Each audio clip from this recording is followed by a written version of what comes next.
Hi everyone. If you're watching this video, chances are the feed that we had to connect me while I'm here in Vancouver to the conference, something probably went wrong with the feed. And so we have this backup video, which I recorded working from home during a Sunday afternoon. I'm working from my home office. So as much as I would have liked to be there in person, unfortunately, the travel arrangements that we currently have, just I couldn't make it to Manila in time. So I'm doing my best to give you your money's worth, and I hope you enjoyed this video.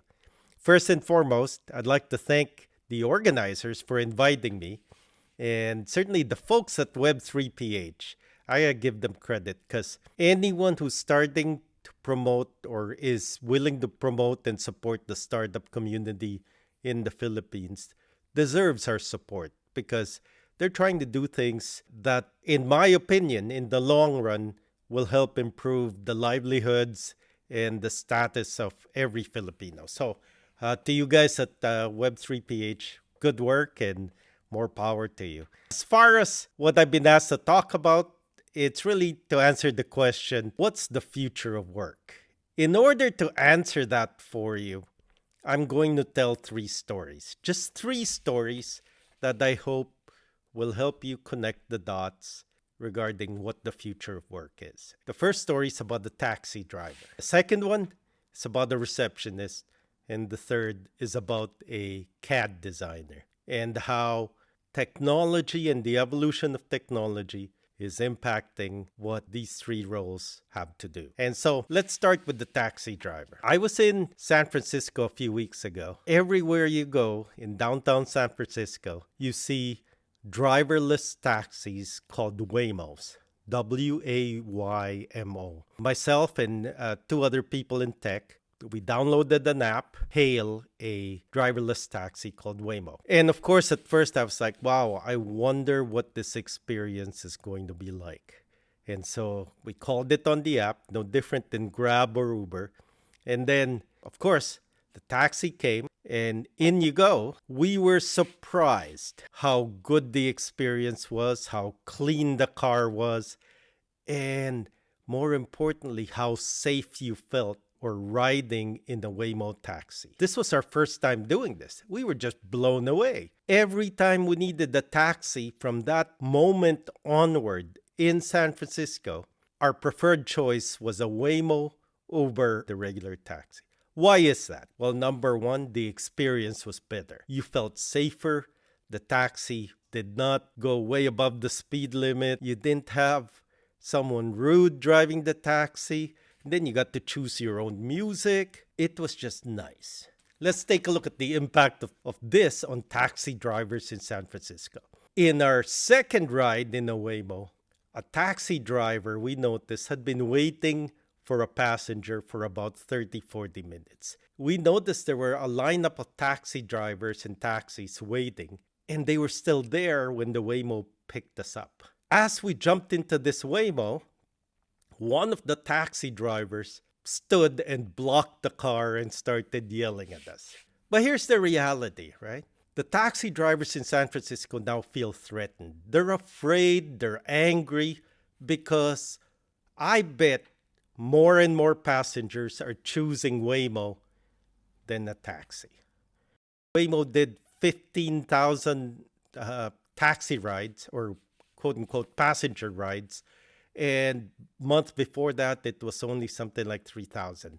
The point of this is the ridership of Waymos is growing exponentially, and taxis are there waiting for passengers, and no one's showing up.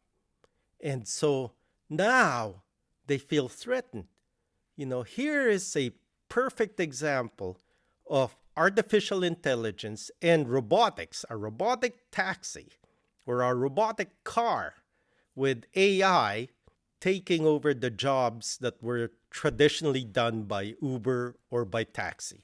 In the last few weeks, it's been announced that Uber is now going to start using Waymo cars in their fleet. That's one of the examples of how artificial intelligence is changing the way we work. And what it's doing is taking the traditional taxi driver role and changing it. It doesn't mean that Waymo doesn't need customer support people to help customers. It doesn't mean that Waymo doesn't still need software engineers or logistics people to manage the cars. It's just that the traditional way a taxi driver waits for a passenger is starting to change. And that's one perfect example of how technology is impacting the world. I'll go through a second one, which is a story about the receptionist. Now, we have a company called Evident. Our goal is to digitize dentistry. That's what we do. One of the products that Evident is developing is really how to help front desk people in dental offices and dental laboratories become more efficient. And so we take whatever repetitive things they do every day, and in this case, digital files, and we try and figure out a way to automate that. Recently, we launched a virtual robot, more commonly called an RPA. What it's doing is taking the repetitive things that a front desk person in a dental laboratory or in a dentist's office is doing and automating that so that they can focus their time on more higher value products like dealing with clients, making patients feel comfortable, making patients feel important. The problem is there are a lot of people who do these jobs that are resistant to changing or resistant to learning about these new tools. And what we've seen is when we get a call from a business owner, whether it's a dentist or a dental laboratory owner, and they ask us to help them do this, become more efficient, what we've seen is that they get resistance from typically their front desk people. And when that happens, usually they will work with whoever the front desk person is for a few months. And if it still doesn't work, at some point they make a change. Typically, the new person that walks in the door with less experience is able to produce 5, 10, 20 times more than what the previous person did. And I often ask, why didn't this person just adapt and learn the tools so that they can produce more? And by producing more, they'll probably get paid more. But, the reality is people are resistant to change and they try and do their best to fight it. And this is what we're seeing, both in the taxi, the front desk, and receptionist roles. And then my third example is about the CAD designer. So at Nimbyx, we are venture capitalists. What we do is we invest money in startups. We'd like to invest more money in Philippine startups. So I encourage startups out there to come talk to us if they have great ideas.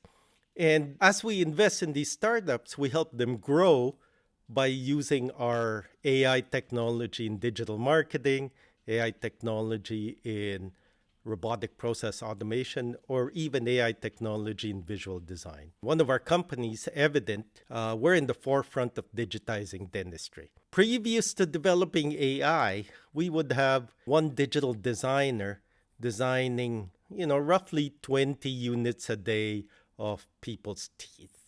As we've developed automation and AI, the volume that one person can decide is starting to go up. That's my pit bull, Ellie, by the way. And she's watching me on this Sunday afternoon. So the challenge, though, as we introduce artificial intelligence to the people that are working as designers, is the same thing as the taxi driver and the same thing as the receptionist. They are resistant to change, and they're afraid that the AI will take their job away. But the reality is this: AI is not going to take your job away. As the CEO of NVIDIA is quoted as saying, the people who know how to use AI are the ones that will take your job away. When you ask about the future of work is already here. It's everywhere, and we're not going to tell the whole world, cancel AI and let's go back to where we were before. whether it's a taxi, a receptionist, or a CAD designer working for us, the ability to use the AI tools out there to help you become more productive is the future of work. And the people who are able to do that will become more successful and will get paid more. And the people that don't do that, will struggle because every company wants to become better, faster, and produce things cheaper. And producing things cheaper doesn't mean paying people less.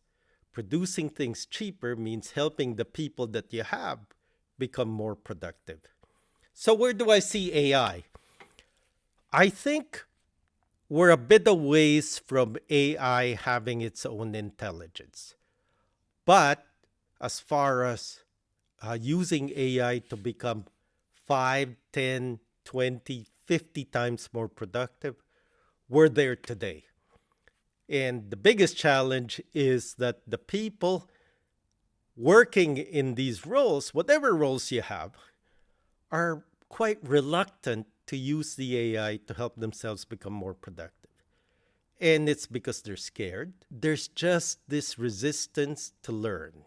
Where's the opportunity here? Well, number one, learn to learn. Because the people who understand how to use these AI tools to become more productive are the ones that will be the most valuable in their company. Second, it is like a great reset. Everyone in the world has the same opportunity as everyone else.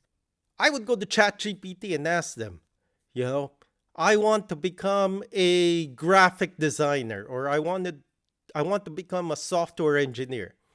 Give me 5 tools that I can learn so that I become a rock star in my company.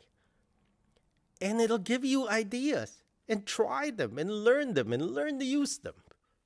I think this ties into my comment before on the problem with working remotely. Let me touch on that because it was very controversial. What I said was working from home will make you dumber every day. So what do I mean by that? In the context of a business, what's happened is the people who are working from home have actually gotten more productive at the task that they're doing. They just keep doing the same thing over and over and over again, and they get better at it. The difference is when the companies start to evolve and change or adjust their strategy, the people who are working from home oftentimes get left behind because they're good at one thing, but they lose context within an organization. And really, especially when the economy gets tougher and tougher, companies are forced to innovate. And most of the ideas actually come when people are together. And so when you're working remotely by yourself, there is a tendency to measure how productive you are at the task that you learned when you started working from home. But as a company changes, or even as the world changes, the value of that task may be going down relative to the new way of doing things, or to where the company or the world is changing to. You owe it to yourself to continue to evolve your skills. And a lot of people in this world don't have the discipline and the grit to try and learn new things unless someone's forcing them to do it and coaching them in person. And that's the challenge with working remotely. So what's there to do if you're a new grad? Well, number one, or actually not just a new grad, if you're working remotely, number one, I don't care what company you talk about, every company I talk to is struggling to fill middle management and senior management developmental roles when everyone's working from home. And so show up at the office and get to know other people in the organization so that they get to know you.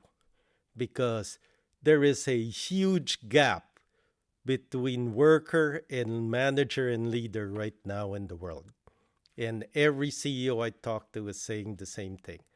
And so it tells me there's a great opportunity out there for people with the drive and initiative to go into the office and become the connector, the person who knows everyone in the office.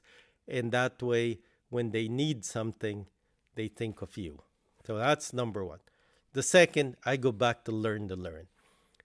Ask ChatGPT or ask people in your organization, what are the AI tools that you need to master to be the highest performer in your role? Because I guarantee you, most of the other people doing that role are not learning those tools. And just with those two simple tips, allot yourself 1 hour every day. If you're saving all this time working from home, allot yourself 1 hour every day to go practice with these tools. And by doing that, you will stand out. That's my 2 bits. It's a data point for you. Take it for what it's worth. And I hope you enjoyed the talk. Take care.